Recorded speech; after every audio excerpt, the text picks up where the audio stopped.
Hey everyone, welcome to the video of the week. Today's video of the week is WWE Pay-Per-View Clash of Champions coverage. I wanted to touch on something real quick. This is in a way, my very first official back to the schedule type video.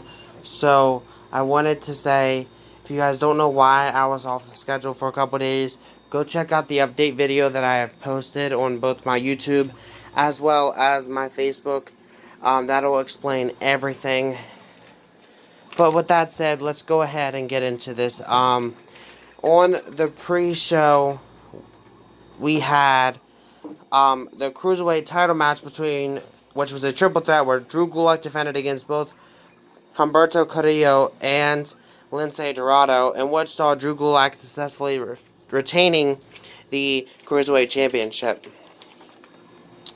Also on the pre-show, you've seen AJ Styles versus Cedric Alexander in a United States Championship match, which saw AJ Styles picking up the win and successfully defending the United States Championship. And then him and the club, or the OC, or whatever you want to call them, had attacked Cedric after the match 3-on-1. Then on the main show, these are not in order, but we had the Raw, or the women's tag team titles, I should say, which was Alexa Bliss and Nikki Cross defending against Mandy Rose and Sonya Deville in a tag team match, in which saw Alexa Bliss and Nikki Cross successfully retaining their tag team championships. Then we saw Roman Reigns versus Eric Rowan in a no disqualification singles match, where Eric Rowan picked up the win with a little bit of help from the returning Luke Harper.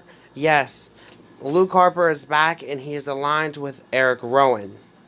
So that is definitely going to be quite interesting to see where their development goes.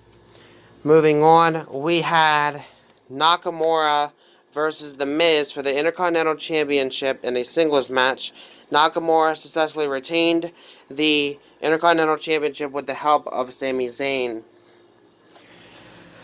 Then we had New Day's Big E Langston and Xavier Woods defending against the Revival, or Dash and Scott Dawson.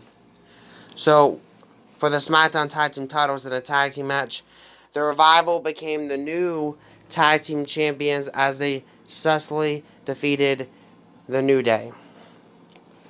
Then we had the Raw Tag Team title match between Seth Rollins and Braun Strowman versus Robert Roode and Dolph Ziggler in a tag team match, in which saw Robert Roode and Dolph Ziggler picking up the win and becoming the new Raw Tag Team champions, with a little bit of a miscommunication between Braun and Seth. Braun actually came in the ring. It looked as if to help Seth Rollins.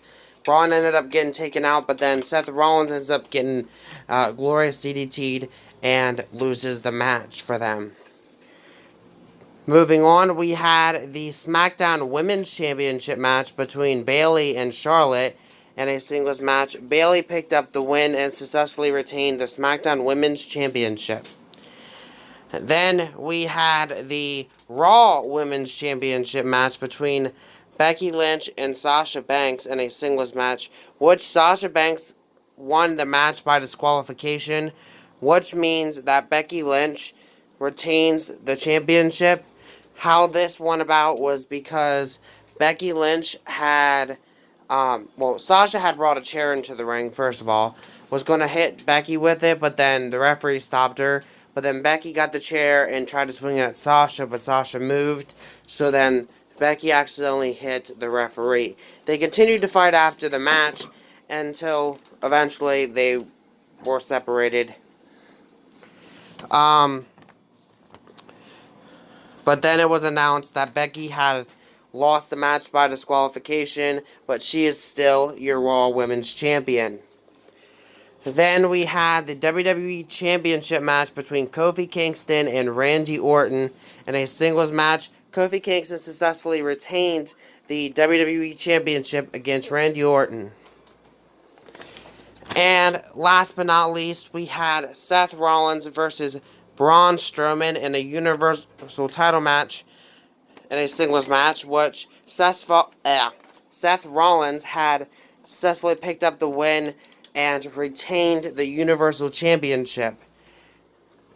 But then after the match, The Fiend, or Bray Wyatt, whatever you want to call him, had attacked Seth Rollins and did a Sister Abigail and then the Mandible Claw to Seth Rollins. And that's pretty much making his claim that he might be next in line, which I think is pretty much hinted at for the last couple weeks on Monday Night Raw, as well as the rumors that's been going around. Alright, this is just a side note because all this is done. What I was thinking might happen, and I don't know if it's going to happen or not, but my stepdad's kind of got it in my head that it could potentially happen. And what it is since Luke Harper and Eric Rowan are working together again, they could be actually working for The Fiend. And bringing back the Wyatt family, what I was thinking might happen is The Fiend will go after Seth Rollins and potentially win the Universal Championship, but then him, or with the help of Braun Strowman. So, I think with that said, they could be trying to bring back the Wyatt family. I don't know if that's the case or not, but I think this would be a good potential outcome for this. But I'm not saying that it will happen. I'm not saying it won't, but that's what I think could possibly be on the books. So with that said, next Wednesday's video of the week is another guinea pig spotlight video on my two newest guinea pigs, Teddy and AJ, or Allie Jr. So you guys will not want to miss that. Thank you guys for watching. Have a great day. Peace.